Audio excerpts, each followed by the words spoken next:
If there's one state in the United States that knows football, it's Alabama. With its great schools of the University of Alabama and Auburn just dominating the college scene, it only makes sense that they should have a pro team. Well, they got one now, and it's the Birmingham Iron. Hi, I'm Mike Floyd with the Turf Toe Show, and today I'm talking about the Birmingham Iron. The Birmingham Iron is based out of Birmingham, Alabama, as you can tell by the name, and they play in the Eastern Conference of the Alliance of American Football, or AAF. The colors for the Birmingham Iron are going to be like a black, dark gray, and a light gray. These colors are a tribute to the city's iron industry. The colors black, dark gray, and light gray are based on the iron ore, coal, and flux, all components needed to make steel. Personally, I didn't know that Birmingham was known for, steel production. My pops lives maybe like 20 minutes from there, and I've been through there millions of times and never knew this. So I actually learned something when I was looking this team up. The Iron will play at Legion Field, which is an outdoor stadium utilized by the University of Alabama at Birmingham, the Blazers, UAB, a Conference USA team. A new stadium is reportedly being built near Birmingham Jefferson Convention Complex and should be completed in 2021. Just like all the other teams, the players are allocated to the Birmingham Iron through the player allocation process.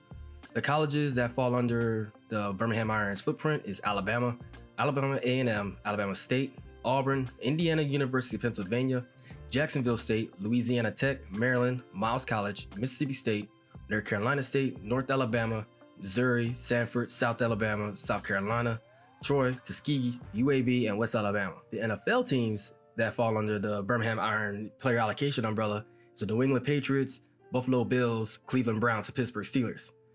I found that kind of funny that the Pittsburgh Steelers are the NFL team for the Birmingham Iron. They're just keeping the whole steel thing going. They're like, hey, they're all in this together. The Canadian football teams that fall under the Birmingham Iron player allocation umbrella is actually two of them this time. It's the Montreal Alouettes and the Ottawa Redblacks. Now, the head coach for the Birmingham Iron is Tim Lewis. Tim Lewis was a former first-round pick, the 11th player chosen overall out of the University of Pittsburgh by the Green Bay Packers in the 1983 NFL Draft. He was a standout cornerback who was considered by many to be the most skilled player on what was a relatively weak Packers team at that time.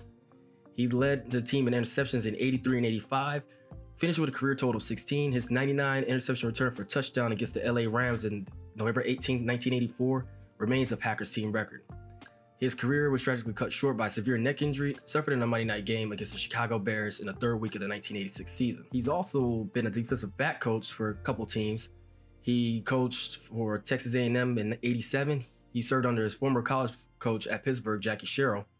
He was also defensive coordinator for the Pittsburgh Steelers and New York Giants.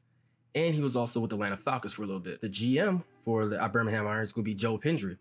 He's a former American football coach from 71 until 2010. He was an assistant coach or office coordinator for multiple teams. When I was looking up this dude's resume, this guy's been all over the place. He's coached in West Virginia, Kansas State, back to West Virginia, Pittsburgh, Michigan State, the Philadelphia Stars, the Pittsburgh Maulers, the Cleveland Browns, the Kansas City Chiefs, Chicago Bears, the Panthers, Bills, Redskins, Texans, and Alabama. So if anybody knows football, it's going to be this guy. Between the years of 2007 and 2010, Pendry served as assistant head coach and offensive line coach for the Alabama Crimson Tide. His tenure included an SEC championship and a BCS national championship. On January 13, 2011, he decided to retire from coaching after 41 years of serving in various capacities. Well, now he's back in the football world serving as a GM for the Birmingham Iron. So if anybody knows football in Alabama, this is the man to go to. One crazy thing that I didn't notice when I was doing all my research for the different coaches for these teams, a lot of these coaches coached for the Browns. So the Browns have went through a lot of coaches in their time. It's pretty funny. So what I like to do when I talk about these teams is bring up a couple notable players that are going to be playing in this league. The main one that stuck out to me is Trent Richardson. If you follow SEC football, or if you just vaguely aware of football in the 2000s, like around the 2012 era, Trent Richardson was the man. He played college football for the University of Alabama, was recognized as an All-American, was a member of two BCS national championship teams. He was widely considered the top running back prospect for the 2012 NFL Draft and was considered by some the best running back prospect since Adrian Peterson. It was selected third overall to the Cleveland Browns. Now, I personally have a theory that the Browns is a team that in that time period before the whole Baker Mayfield area was just where if you got drafted in the first round, you weren't going to have a career. And if you look at their track record, it's kind of true. During Trent Richardson's time at Alabama, he broke Mark Ingram's record for the most rushing yards in a season at 1,679 rushing yards and 21 rushing touchdowns. His 21 rushing touchdown was also SEC running back record at the time. He also had 338 receiving yards with 3 touchdowns, making the season total touchdowns 24, which tied Sean Alexander's personally one of my favorite running backs of all time for the Seattle Seahawks. During Trent Richardson's time with the Browns, his production completely fell off. The prolific running back skills that he had was not on display with the Browns, but you also got to remember during that time, the Browns were just going through head coaches and quarterbacks like crazy. So like offense coordinators were coming in and out of that squad. So there was no consistency with the Browns at that time. So he left the Browns, he went to the Colts for injured Vic Ballard, went to the Oakland Raiders, the Baltimore Ravens, and then was out of the NFL. Went to Canada to go play for the Saskatchewan Roughriders, but was eventually released due to some legal problems that, he had to take care of. So now he's playing with the AAF in the Birmingham Iron. Another player that I thought was kind of interesting that's playing for the AAF is a kicker, Nick Novak.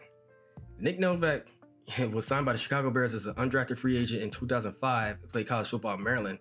He played for the Redskins, the Cardinals, the Chargers, Kansas City Chiefs, New York Jets, Houston Texans. What I personally know him for was when he played for the Chargers, because he had like 2 stints with the Chargers. He also played for the Cologne Centurions of the NFL Europe and the Florida Tuskers of the United Football League, the UFL. And I don't even think that's like in existence anymore. So that's going to end it for this quick wrap up of the Birmingham Iron. If you like this video, hit like, share, subscribe, and follow us on Facebook and YouTube.